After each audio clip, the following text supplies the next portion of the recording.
La noche que lo descubrí todo, cenaba con mis padres. La mesa de la cocina, la misma de siempre, olía a mole y tortillas recién hechas. Mi papá, con su bigote canoso, hablaba de la sequía en el campo y mi mamá, doña Elena, sonreía, su mirada dulce. Todo parecía normal, una escena cotidiana en nuestro hogar en Tlaquepaque. Pero entonces mi celular vibró en mi bolsillo. Un mensaje, un número desconocido. Levántate y S.A.L. No le digas nada a ellos. Sentí un escalofrío que me recorrió la espalda, como si el frío de la sierra de Jalisco se hubiera colado en la calidez de mi casa. ¿Quién podría ser? ¿Y por qué esa urgencia, ese tono imperativo? Mis ojos, sin querer, se desviaron hacia la ventana, hacia la oscuridad de la calle, esperando ver algo, alguna señal. Mi corazón comenzó a latir con una fuerza que resonaba en mis oídos, un tambor de guerra que anunciaba lo inevitable. Ese mensaje, una sola línea, cambió mi vida para siempre. Desencadenó una cadena de eventos que me arrastraron a un infierno personal, a un laberinto de engaños y traiciones que jamás imaginé. ¿Alguna vez te has sentido como un títere, movido por hilos invisibles, mientras tu mundo se desmorona a tu alrededor? Esa noche yo lo sentí. Me llamo Ricardo. Y lo que estás a punto de escuchar no es una historia cualquiera. Es la historia de cómo la persona que más amaba me apuñaló por la espalda, de cómo la confianza se hizo añicos y cómo la rabia se convirtió en mi única compañera.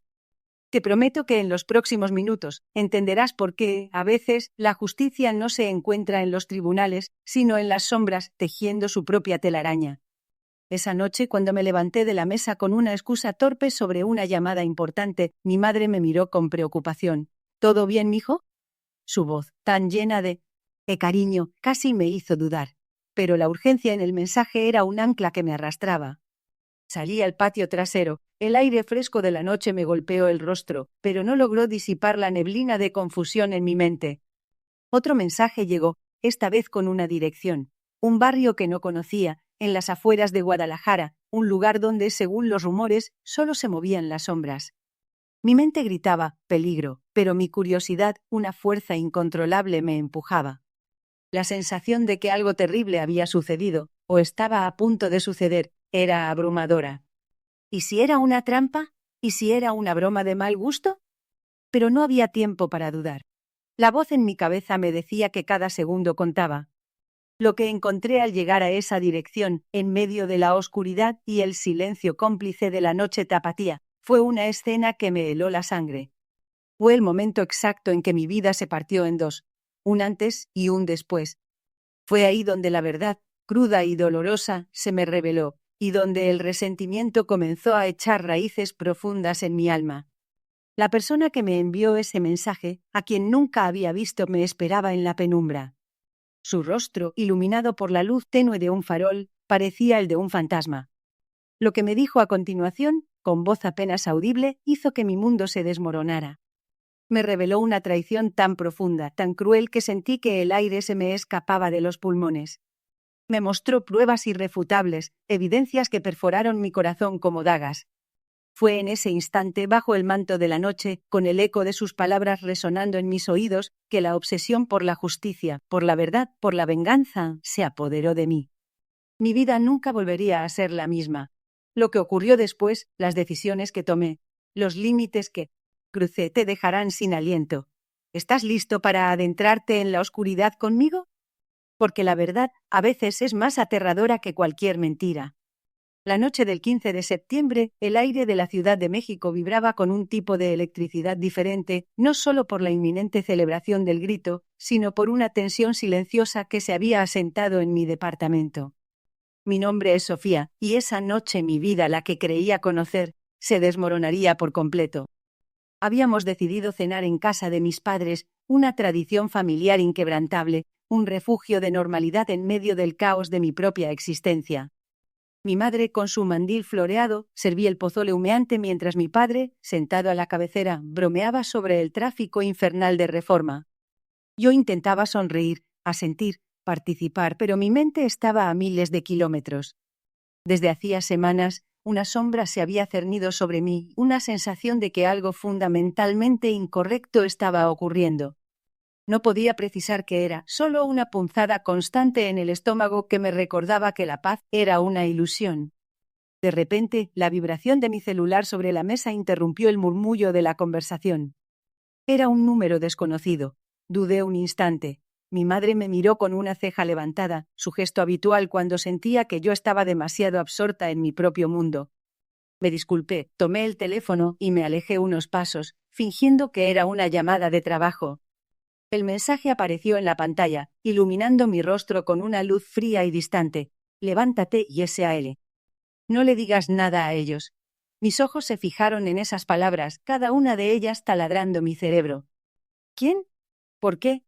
Un escalofrío helado recorrió mi espalda, a pesar del calor sofocante de la cocina. Sentí que el tiempo se detenía. La risa de mi padre, el tintineo de los cubiertos, el aroma del pozole, todo se convirtió en un ruido lejano, distorsionado. Mi corazón comenzó a latir con una fuerza brutal, un tamborileo sordo en mis oídos. Miré a mis padres, ajenos a la tormenta que se gestaba dentro de mí. Sus rostros, llenos de amor y preocupación, me hicieron sentir un nudo en la garganta. ¿Cómo podía irme sin decir nada? La idea era absurda, cruel. Pero la urgencia en el mensaje, la mayúscula en SAL, me gritaba que no había tiempo para explicaciones. Regresé a la mesa, intentando que mi expresión no delatara el pánico que me invadía. Necesito salir un momento, dije, mi voz sonando extraña, como si no fuera la mía. Se me olvidó algo en el coche. Mi padre me miró con escepticismo, pero mi madre, siempre más perceptiva, notó la tensión en mis hombros. ¿Estás bien, Sofía? Estás muy pálida. Le aseguré que sí, una mentira que se sentía como una daga. El camino hacia la puerta fue una eternidad. Cada paso era pesado, como si mis pies se negaran a moverse. Abrí la puerta, el aire fresco de la noche me golpeó la cara, pero no alivió la opresión en mi pecho. Afuera, la calle estaba tranquila, apenas iluminada por las luces de la ciudad. El mensaje no decía a dónde ir, solo SAL. El miedo, una sensación que había estado latente por semanas, finalmente me abrumó. No era solo miedo a lo desconocido, sino a lo que este mensaje implicaba. Algo terrible estaba por revelarse, algo que cambiaría mi vida para siempre. Y la persona que me lo enviaba sabía que no podía confiar en nadie más, ni siquiera en mis propios padres.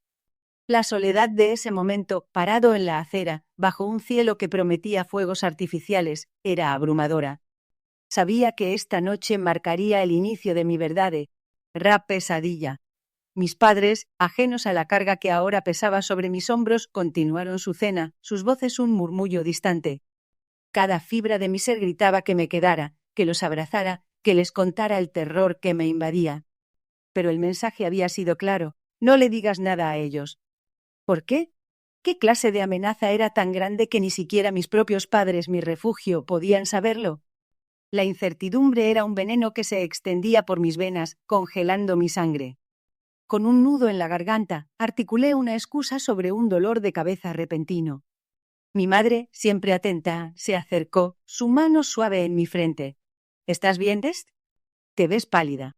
Apenas pude asentir, mi mirada fija en la puerta, anhelando la salida, pero temiendo lo que me esperaba al otro lado.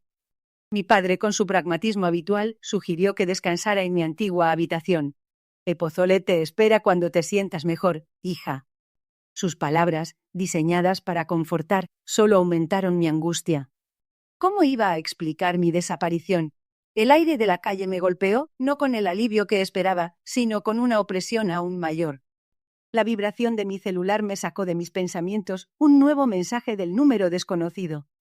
Esta vez, solo una dirección. Callejón del Cuervo, número 13. Ahora, el Callejón del Cuervo. Un lugar que conocía bien no por buena reputación. Era un laberinto de grafitis, sombras y promesas rotas en el corazón de la Doctores, un barrio donde la noche guardaba sus propios secretos. Mi mente se aceleró, buscando conexiones, intentando descifrar el rompecabezas. ¿Quién me llevaría a ese lugar? ¿Y por qué? Un taxi pasó, sus luces cegándome por un instante. Lo detuve, mi voz temblorosa al dar la dirección. El conductor me miró por el espejo retrovisor, ese ojos reflejando una mezcla de curiosidad y preocupación. ¿Segura, señorita? No es un lugar muy seguro a estas horas. Su advertencia resonó en mis oídos, pero la adrenalina me impulsaba. Una fuerza invisible me arrastraba hacia lo desconocido, hacia la revelación que sentía cambiaría el curso de mi vida. El trayecto fue una tortura silenciosa. Cada farola que pasábamos iluminaba mis miedos más profundos. ¿Sería una trampa? ¿Un engaño? ¿Una broma cruel? Pero había algo en la urgencia del mensaje, en la especificidad de las instrucciones, que me decía que esto era real, peligrosamente real. La traición ya se sentía en el aire, un presagio oscuro que se cernía sobre mí. Sabía que alguien muy cercano a mí estaba involucrado, alguien que conocía mis movimientos, mis hábitos, mi vida. La idea me revolvía el estómago. Al llegar al callejón del Cuervo, la oscuridad me envolvió. El taxi se alejó, dejándome sola en un silencio perturbador, roto solo por el lejano murmullo de la ciudad. El número 13 era una vieja puerta de madera, carcomida y desvencijada, que parecía haber visto demasiadas noches. No había luz, ni sonido, solo una sensación abrumadora de abandono. Mi corazón latía desbocado, un tambor de guerra en mi pecho. Cada sombra parecía esconder una amenaza, cada susurro del viento, una advertencia. Justo cuando mi valor comenzaba a flaquear, la puerta se abrió lentamente sin que nadie la empujara. Un hilo de luz pálida se filtró desde el interior, revelando un pasillo estrecho y oscuro. No había nadie visible. Era una invitación, o quizás una provocación. Dudé, mi mente gritando que huyera, que regresara a la seguridad de la casa de mis padres. Pero la curiosidad, esa maldita y peligrosa curiosidad, me empujó hacia adelante. Di un paso, luego otro, adentrándome en él, a penumbra. El aire dentro era denso, pesado, cargado con el olor a humedad y a algo más, algo metálico como el miedo. La puerta se cerró detrás de mí con un crujido sordo, sellando mi destino. La oscuridad era casi total, solo rota por la luz distante al final del pasillo. Sabía que estaba entrando en un lugar del que quizás no saldría ilesa. La obsesión por la verdad, por entender quién me había arrastrado a este abismo, comenzaba a consumir cada pensamiento. La obsesión por la verdad, por entender quién me había arrastrado a este abismo, comenzaba a consumir cada pensamiento. El aire denso y la oscuridad casi total me envolvían mientras avanzaba a tientas por el pasillo. Cada paso resonaba en el silencio, amplificando el latido furioso de mi corazón. La luz distante al final del pasillo, una promesa tenue, parecía alejarse con cada movimiento. No había vuelta atrás. La puerta se había cerrado detrás de mí, sellando mi destino, y ahora solo me quedaba seguir adelante hacia lo desconocido. El pasillo se abrió a una sala vasta y cavernosa, iluminada apenas por unas cuantas lámparas de pie que proyectaban sombras alargadas y danzantes. El lugar olía a polvo, a humedad y a algo más, algo metálico que me erizaba la piel. Mis ojos se posaron en una figura sentada en el centro de la habitación, de espaldas a mí. La silla era de un diseño antiguo, casi como un trono, y la persona que la ocupaba permanecía inmóvil como una estatua. Un escalofrío me recorrió la espalda. Mi respiración se aceleró. Me acerqué lentamente, cada fibra de mi ser gritando que me detuviera, que corriera. Pero la curiosidad, esa necesidad imperiosa de saber, me impulsaba. Quería respuestas. Necesitaba entender por qué mi vida había sido destrozada. Mientras me aproximaba, la figura se movió, girando. O la silla con una lentitud exasperante. La luz de las lámparas se reflejó en un rostro que reconocí al instante, un rostro que se había grabado a fuego en mi memoria desde hacía años. Era Ricardo, mi escocio, aquel a quien había confiado todo, mis sueños, mis ahorros, mi futuro. Un torbellino de emociones me asaltó, sorpresa, incredulidad, y luego una rabia ardiente que amenazaba con consumirme. Mis puños se apretaron a los costados. ¿Él? ¿Después de todo este tiempo? ¿Después de desaparecer sin dejar rastro, llevándose consigo todo lo que habíamos construido? Dijo, su voz resonando en el vasto espacio con una calma que me pareció obscena. Sabía que vendrías. Sus palabras encendieron la chispa de la traición en mi interior. Mis ojos se entrecerraron, una mezcla de dolor y furia hirviendo bajo la superficie. ¿Ricardo? ¿Fuiste tú? ¿Por qué? ¿Por qué me hiciste esto? Desapareciste, me dejaste con deudas, con un negocio en ruinas. Pensé que habías muerto, que algo horrible te había pasado. ¿Y ahora? Ahora apareces así, como si nada. Mi voz se quebró al final, la indignación luchando contra las lágrimas. Él sonrió, una sonrisa fría y calculadora que nunca antes le había visto. No es tan simple, es. Hay cosas que no entiendes, cosas que te involucran más de lo que crees. Mi mente giró, intentando descifrar sus palabras. ¿Qué podía ser tan complejo?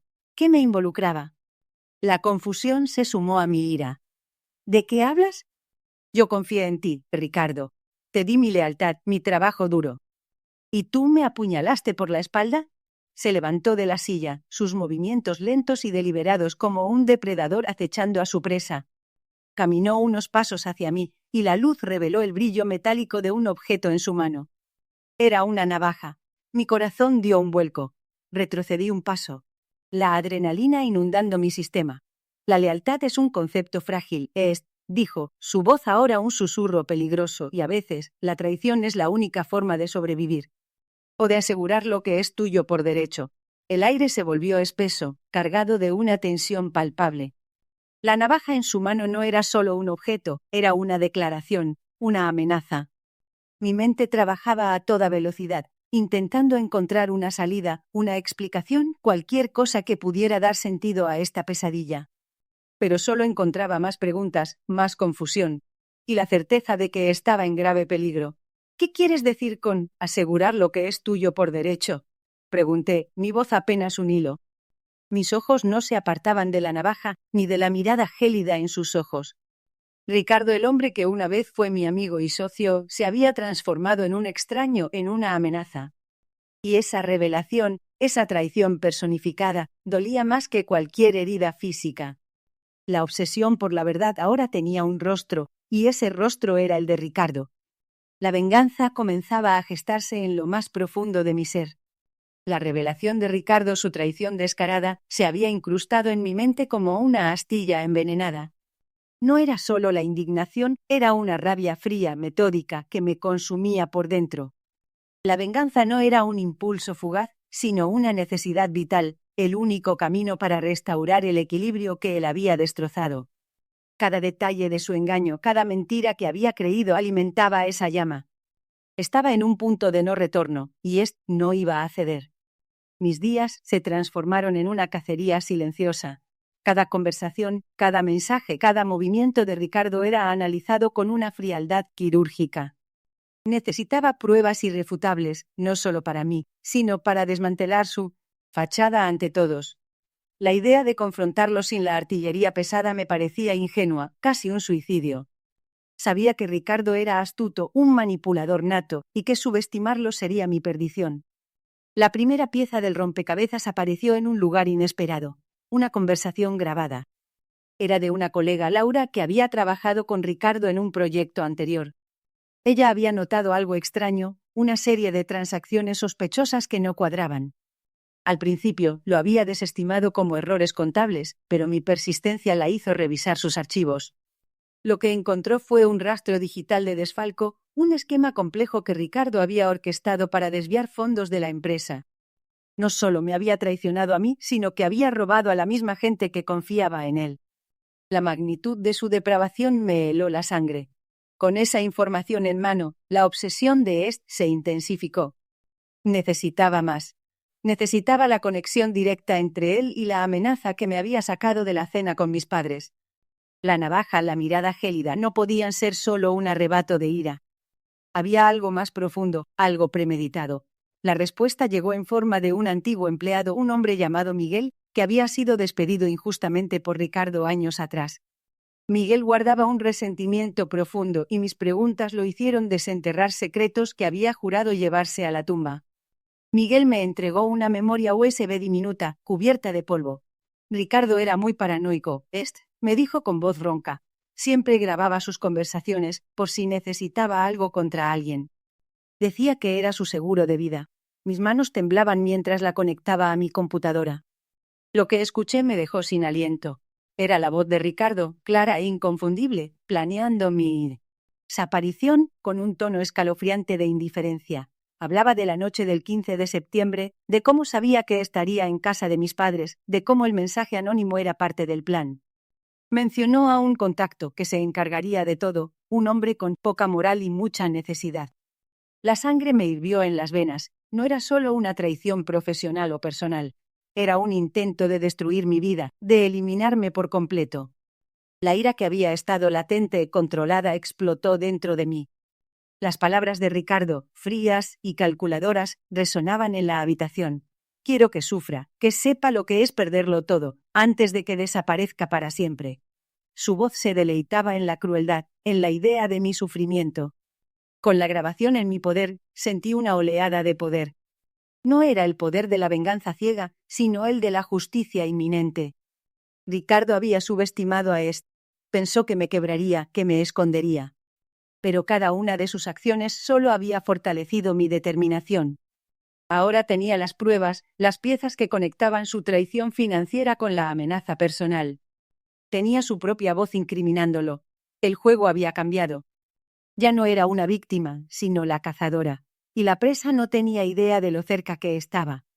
La noche del 15 de septiembre, el aire seguía vibrando con una intensidad que nada tenía que ver con la fiesta patria. El mensaje en mi teléfono, la voz de Ricardo grabada, había sido la chispa. Mi corazón, que antes latía con el miedo de la presa, ahora martilleaba con la furia de la cazadora. Tenía las pruebas, tenía su voz. Y la presa no tenía idea de lo cerca que estaba Est.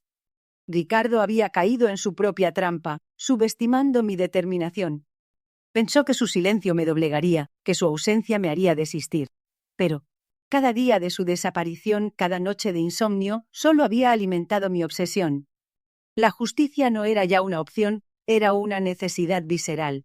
El siguiente paso era crucial. No podía simplemente presentar las grabaciones a la policía. Ricardo era astuto, con conexiones. Necesitaba un plan que lo despojara de todo, que lo dejara expuesto, sin la posibilidad de escabullirse. Recordé una conversación que tuve con mi tío, un abogado retirado que siempre me decía: el sistema es lento, pero implacable si sabes cómo mover las piezas. Él sería mi primer movimiento. Lo llamé a la mañana siguiente. Mi voz temblaba ligeramente al principio, pero la rabia contenida me dio una extraña calma. Le conté la historia omitiendo los detalles más oscuros de la amenaza inicial, pero enfatizando la traición financiera y la evidencia de su voz. Mi tío, un hombre de pocas palabras pero mirada penetrante, escuchó sin interrupciones. Cuando terminé, solo dijo: «Tráeme todo lo que tengas, Est». Absolutamente todo. La reunión en su despacho fue tensa. Desplegué las grabaciones, los documentos falsificados que había logrado obtener, los correos electrónicos que vinculaban a Ricardo con la red de fraudes.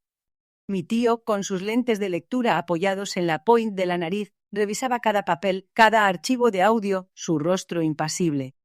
Sentí una punzada de esperanza. Por fin, alguien creía en Est. Ricardo es un pez gordo, Est, dijo finalmente, quitándose los lentes. Tiene influencias, contactos. Esto no será sencillo. Necesitamos un golpe que lo impacte donde más le duele, su reputación y su fortuna. Le propuse una idea que había estado gestándose en mi mente, una que combinaba mi conocimiento del mercado financiero con la información que había recopilado. Sería un movimiento arriesgado, pero si funcionaba, lo dejaría en ruinas. Mi tío me miró con una ceja levantada, una rara sonrisa asomando en sus labios. Audaz, Est. Muy audaz. Pero podría funcionar. Necesitaremos a alguien que filtre la información en el momento justo. La semana siguiente fue un torbellino de llamadas, reuniones secretas y noches sin dormir. Contacté a un periodista de investigación, uno de esos lobos solitarios que no temen a las grandes corporaciones. Le presenté un fragmento de las pruebas, suficiente para despertar su interés, pero no lo suficiente para comprometer mi plan. El anzuelo fue mordido. La fecha clave se acercaba. La junta de accionistas de la empresa de Ricardo.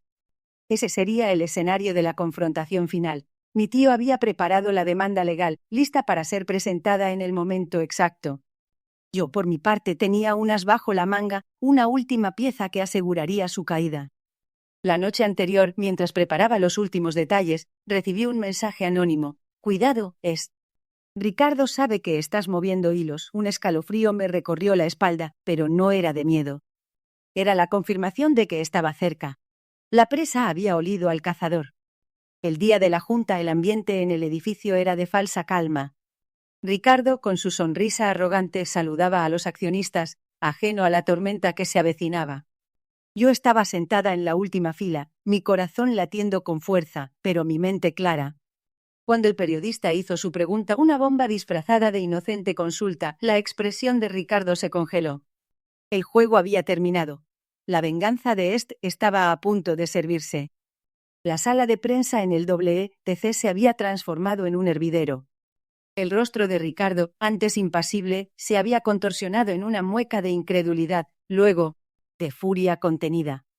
El periodista, con una calma que yo admiraba, había soltado la bomba. Señor Hernández, ¿podría explicar la relación entre su empresa Inversiones del Futuro y la offshore Sol Naciente ESA, registrada en un paraíso fiscal, a la que se transfirieron fondos significativos justo antes de la quiebra de Innovaciones Tecnológicas? Un silencio sepulcral cayó sobre la sala, solo roto por el clic de las cámaras y el murmullo ahogado de los asistentes. Ricardo balbuceó una negación, sus ojos buscando desesperadamente a sus asesores, pero sus palabras se ahogaron en su propia garganta. No había escapatoria. Cada documento, cada transferencia bancaria, cada correo electrónico que yo había recopilado con ahora se proyectaba en las pantallas gigantes detrás de él. Eran pruebas irrefutables, un tapiz de engaño tejido con meticulosidad. Sentí una oleada de adrenalina, una mezcla embriagadora de alivio y triunfo. Este era el momento. Toda la frustración, la impotencia, la rabia acumulada durante meses se canalizaban en esta revelación pública. No era solo por mí. Era por todas las familias a las que Ricardo había despojado de sus sueños, de sus ahorros. Había insistido en que la justicia no sería completa hasta que su reputación se hiciera añicos, hasta que el mundo viera al verdadero Ricardo Hernández. Un accionista se levantó, su voz temblorosa de indignación. Exigimos una explicación. Mi familia invirtió todo en su empresa. Otro se unió, y pronto la sala se convirtió en un coro de acusaciones. Ricardo intentó recuperar el control, levantando la voz, amenazando con demandas, pero sus palabras carecían de peso. Su máscara se había desmoronado, revelando al depredador que siempre había sido. Me levanté lentamente de mi asiento, mi mirada fija en él. Nuestros ojos se encontraron.